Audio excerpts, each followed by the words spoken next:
जय श्री राम। बहुत बहुत स्वागत है आप सभी का एक बार फिर से आपके ही अपने YouTube चैनल पर। मैं पंडित आशीष शर्मा। मेरा आज का ये वीडियो तुला राशि के जातकों के लिए बहुत ही खास है और ख़ास होने की वजह कि इस वीडियो में सिर्फ और सिर्फ हम शनि के ही बारे में बात करेंगे। वर्ष 2024 के अंदर शनि मार्गी होंगे, वक्री होंगे, अस्त होंगे, नक्षत्रों में उनका गोचर होगा, उसका आपकी राशि के लिए क्या प्रभाव पड़ेगा। क्योंकि आपकी राशि है तुला, तुला के मालिक हैं शुक्र, और शुक्र ग्रह के लिए शनि परम मित्र भी हैं। शनि आपके लिए केंद्र त्रिकोण के स्वामी भी हैं। शनि योग कारक भी हैं, यानी अकेले शनि अगर आपके लिए बली हो जाए तो शायद आपको किसी और की जरूरत पड़े ही ना। ऐसे ही है ग्रह शनि आपके लिए, क्योंकि जब शनि किसी राशि लगन के लिए मित्र हो, योग कारक हो और अच्छी अवस्था में हो, तो ऐसा ग्रह व्यक्ति को सदैव देने वाला बन जाता है। ऐसे ही ग्रह के बारे में हम बात करेंगे कि 2024 में वो आपको क्या देंगे। सभी अवस्थाओं में इसके बारे में जानकारी मिलेगी, इसलिए बहुत ध्यान से ये वीडियो देखना और समझना है। देखिए, आपकी जो राशि है वो है तुला, और तुला राशि के लिए शनि योग कारक होते हैं। योग कारक का मतलब है शनि को जिम्मेदारी मिली है चौथे और पांचवें घर के फल देने की। चौथा घर भूमि, जमीन, जायदाद, प्रॉपर्टी, वाहन, माता के सुख के लिए देखा जाता है। वहीं पंचम भाव विद्या, बुद्धि, शिक्षा, संतान, गर्भधारण, मंत्र सिद्धि, बुद्धि, आपके निर्णय के लिए जाना जाता है। अब शनि चौथे और पांचवें घर के फल पूरे 2024 में आपको देंगे। आपकी राशि के लिए योग कारक है और आपकी राशि के लिए मित्र है, यानी ये पॉजिटिविटी इसके अंदर आ गई। अब राशि से पंचम भाव में शनि चले तो कहते हैं शनि की पनौती है, कि कहते हैं कि अशुभ ग्रह का पंचम भाव में गोचर शुभ नहीं माना जाता। वो आपसी बुद्धि से कुछ ना कुछ गलती करा के नुकसान देता है, ये शनि की पनौती है। अब कहते हैं ग्रह जहां पर बैठता है वहां ज्यादा फल देता है। ये केंद्र के मुकाबले त्रिकोण भाव में बैठे हैं, अपनी स्वराशि में बैठे हैं, मूल त्रिकोण राशि में बैठे हैं, इसलिए अधिकतम फल शनि के वर्ष 2024 के अंदर आपको पंचम भाव के ही मिलेंगे। अब वर्ष 2024 में शनि का प्रवेश हुआ। जब शनि का प्रवेश हुआ तो शनि यहां राहु के नक्षत्र के साथ प्रवेश किया उन्होंने। एक तो पंचम में शनि राहु के नक्षत्र में शुरुआती 2 महीने में रहेंगे। इसका मतलब शुरुआत के 2 महीने में आपको अपनी बुद्धि से जो भी निर्णय लेने हैं, खासतौर पर शनि राहु के नक्षत्र में जाए तो प्रोफेशनली नौकरी के लिए, व्यापार के लिए, लाभ हानि से संबंधित स्थितियों के लिए जो निर्णय हैं वो थोड़े ध्यान पूर्वक लेने हैं, क्योंकि शनि का राहु के नक्षत्र में जाना प्रोफेशनली इतना शुभ माना नहीं जाता है। तो ये पहला एक परिवर्तन, पहली एक स्थिति हमें दिखाई दी। 11 फरवरी से 18 मार्च के बीच शनि कंबस्ट हो जाएंगे, अस्त हो जाएंगे, अंधे हो जाएंगे, यानी शनि की जो आभाएं हैं वो सूर्य के द्वारा ढक ली जाएंगी। सूर्य घूमते हुए कुंभ राशि में आ जाएंगे। जब सूर्य कुंभ राशि में आएंगे तो क्या होगा, शनि के कारकत्व ढक जाएंगे, सूर्य के कारकत्व उजागर रहेंगे।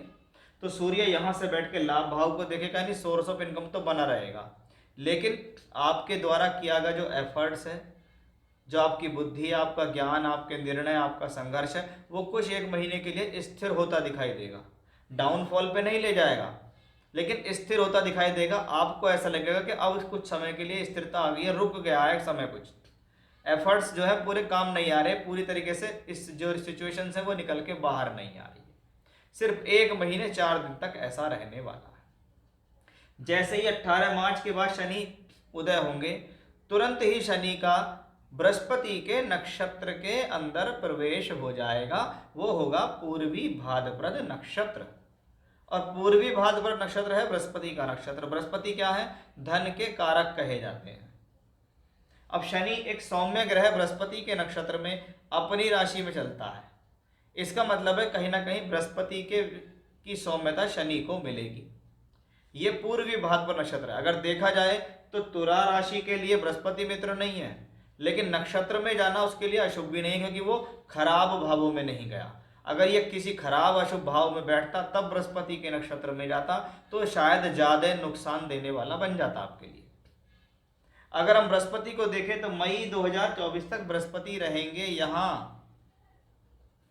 यानी मार्च, अप्रैल और मई का जो महीना है वो बृहस्पति के नक्षत्र और ट्रांजिट की वजह से आपके लिए शुभ हो जाएगा।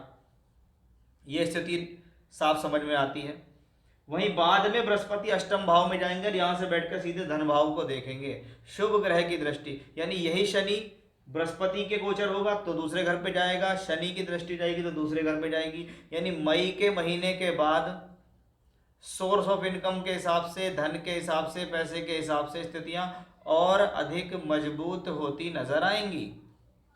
तो वो एक स्थितियां भी हमें यहाँ स्पष्ट रूप से दर्शित हो रही है। अब शनि पंचमेश होकर पंचम भाव में रहेंगे, यानी ये जो वर्ष 2024 है ये आपकी शिक्षा के लिए सबसे अच्छा, संतान के साथ संबंधों के लिए अच्छा है और संतान कंसीव करने के लिए शुभ समय है, हम इसको ये कह सकते हैं। वर्ष 2024 के अंदर अगर हम देखें तो शनि का पूर्णतः फल यहाँ मिलता है 29 जून से 15 नवंबर तक शनि वक्री रहेंगे।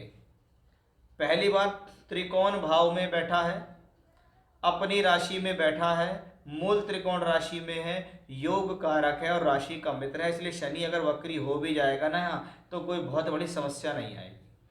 लेकिन ये कहा जाता है कि स्वभाव में अशुभ ग्रह शनि अगर वक्री होकर बुद्धि स्थान पर चले तो ऐसी स्थिति में यदि आप अपने सोच विचार धैर्य को रखते हुए अपने निर्णय सोच समझ कर लेंगे तो आप ये समझिएगा कि आपके लिए ये शनि पॉजिटिव रिजल्ट देगा।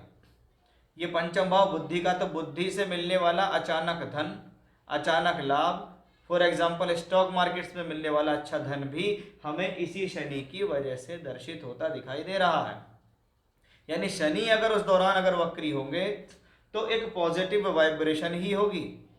यानी इस पूरे वर्ष अगर हम देखें तो शनि सिर्फ जब अस्त होंगे तब ही इनके रिजल्टों में कुछ लो आ सकता है, अदरवाइज पूरे 2024 के अंदर शनि पूर्ण रूप से अपने पंचम भाव जो कि विद्या बुद्धि शिक्षा का है, लक्ष्मी का भाव है, यहाँ से बैठ के शनि एकादश और दूसरे घर पे दृष्टि देंगे। यानी ये स्थिति आपके सोर्स ऑफ इनकम के लिए, धन के लिए शुभ है, पैसा बढ़ेगा, सोर्स ऑफ इनकम बढ़ेगा, तरक्की होगी, प्रमोशन होगी, धन के आगमन बढ़ेंगे शनि की वजह से। तो कुल मिलाकर देखें तो तुला राशि के जातकों के लिए एक बहुत ही बेहतर समय की स्थिति हम सिर्फ और सिर्फ शनि के गोचर से कह सकते हैं कि भाई वर्ष 2024 में शनि की तरफ से चिंता करने की आपको कोई भी जरूरत नहीं है। तो एक अच्छे समय की स्थितियां तुला राशि के जातकों के लिए वर्ष 2024 में दिखाई देंगी। जय श्री राम।